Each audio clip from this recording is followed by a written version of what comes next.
Cyberpunk 2077 is a game with tons of options for taking out bad guys, hacking, or using tons of guns. But what if you wanted to omit all of those and just do a melee run? No guns, no grenades, just fists, katanas, and anything else pointy.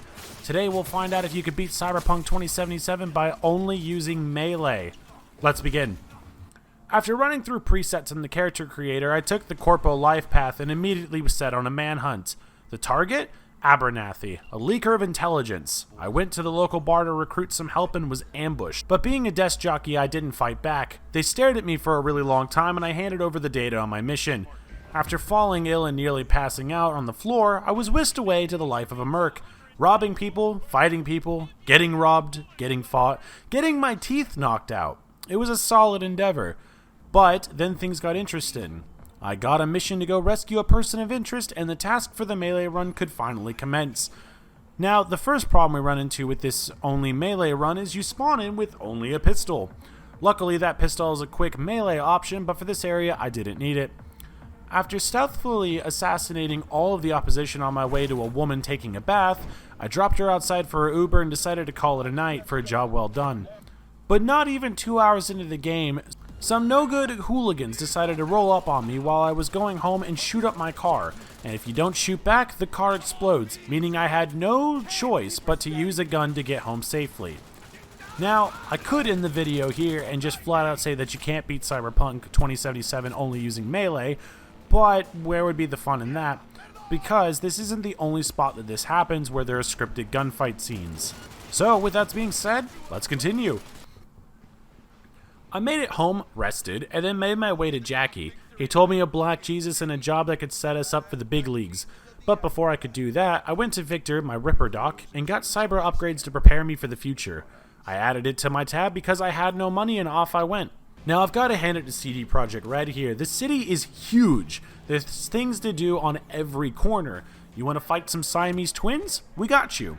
You want to steal someone's laptop with important intel and sell it to the highest bidder? We got you. Did you want to wage war with gang members in the middle of the street while cutting them to pieces like a scene out of Kill Bill?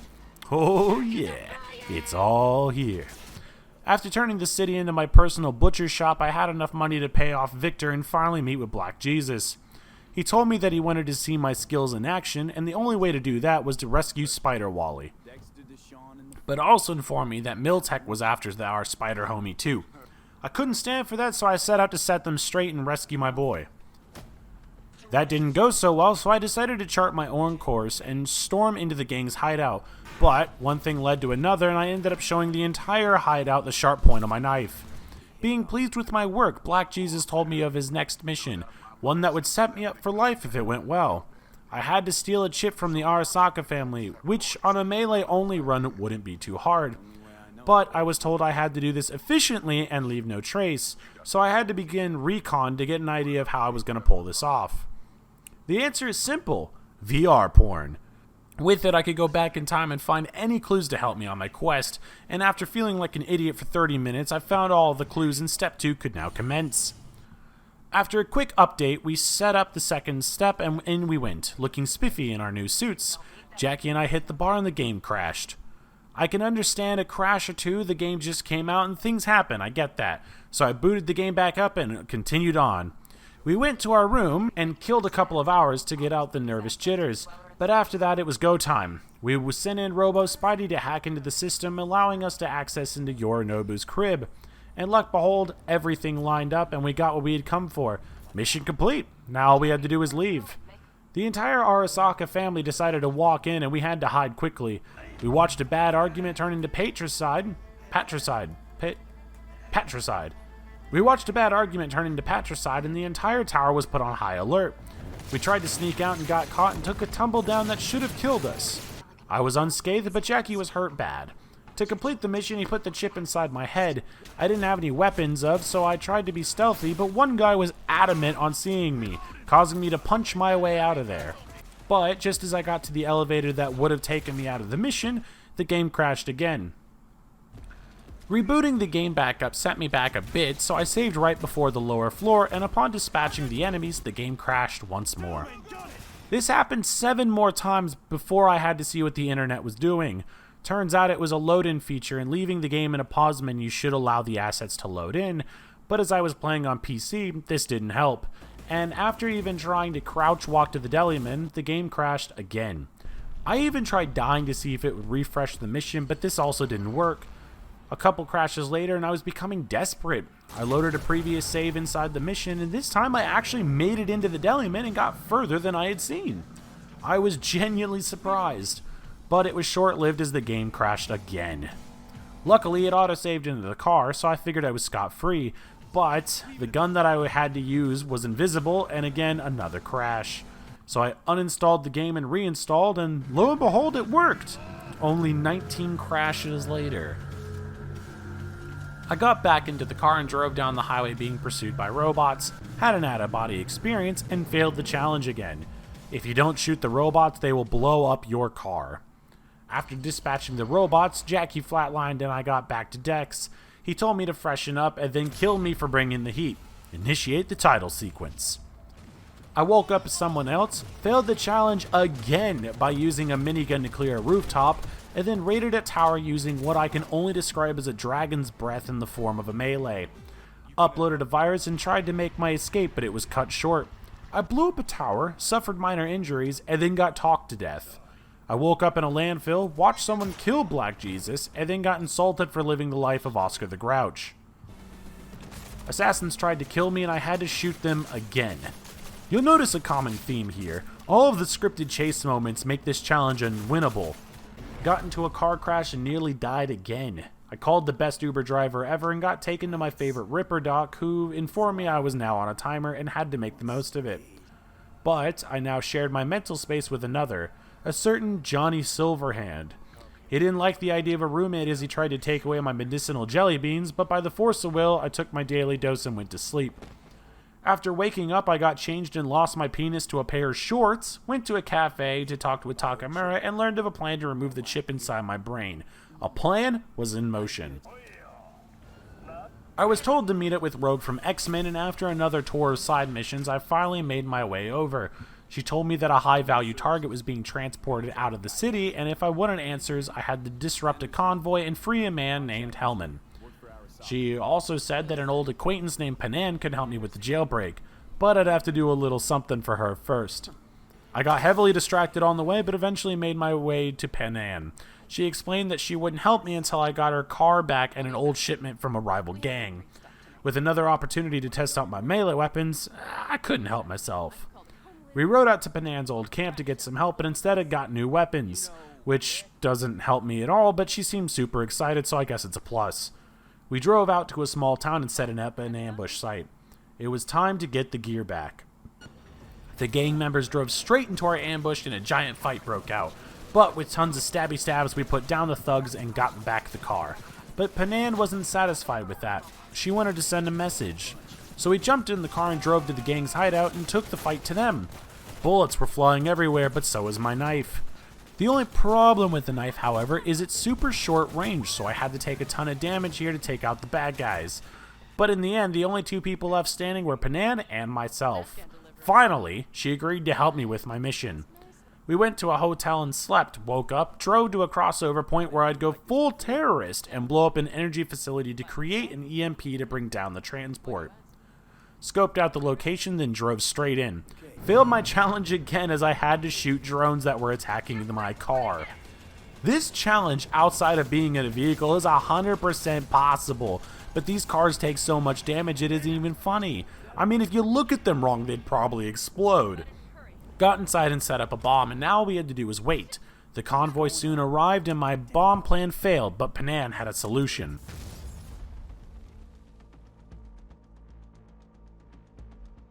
We surveyed the crash from my target, but he was nowhere to be seen, so I did some scanning and found the path that he was being escorted and chased after him.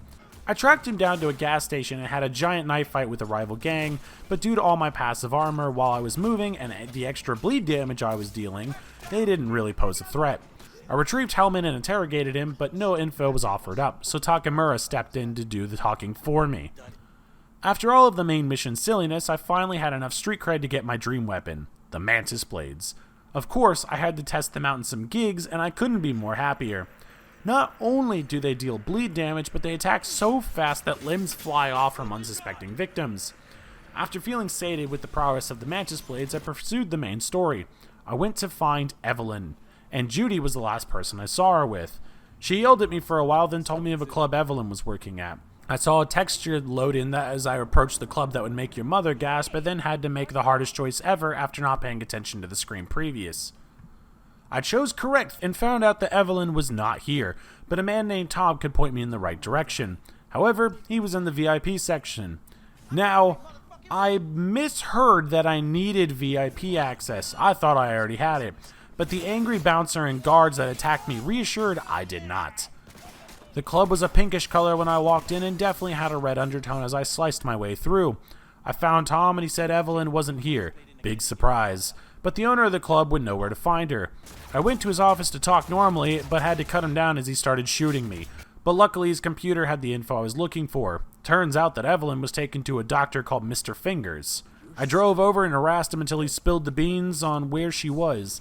I'm not that great of a detective, but my character was so strong at this point that everyone just handed over the goods. Turns out Evelyn was taken by a braindance group who made borderline snuff films. I couldn't have that, so I had to get my hands on a video of theirs and dive through the code for answers. That was actually easier said than done. I found a supplier and after digging through the code got a lead on where to go next. Judy and I arrived at a grungy warehouse and I made short work of anyone inside. We broke out Evelyn and drove her back to my place. Judy accessed into Evelyn's memories and found out that she had been dealing with a gang called the Voodoo Boys, and among them was a netrunner who may be able to help me with my brain chip problem. So I was off to Pacifica to get in contact with someone who could set me up with the netrunner. I drove for what seemed like forever, got distracted with a psycho, and finally arrived at a church. My connection told me to go to a butcher shop, and there I would meet with a man to set me on a path. I arrived and met Placide. He informed me that he could help me, but I'd have to do something for them. Go figure. He told me of a nearby mall occupied by another gang that was having supplies delivered to them and that they were housing an agent that was making communication difficult and causing difficulty for their leader of the Voodoo Boys, Madame Brigitte. So naturally, I had to go chop them up. The mall was actually pretty uneventful as I snuck through the majority of it, but I did have to fight someone with the boss health bar, so that was kind of cool. I made my way to the agent and punched him in the face for trying to sound smart, and karma immediately put me on my ass. My brute strength had caused me to disregard the fact that I had been infected with another virus when I signed up for the mission, but due to the overlapping chipset, I survived. I made my way out of the mall and back to Placide, punched him in the face, and then came face to face with Madame Brigitte. She told me that she would help me get the answers I came for, but I had to venture into cyberspace and see for myself what needed to be seen. It was apparent that Johnny had goofed in his previous life because only moments in, I watched as he shot a gun into a crowd of people and then pissed off his lover. Super smooth, Johnny boy. Not only that, but a couple of goons rode up and shish kebabbed Johnny and stole his girl.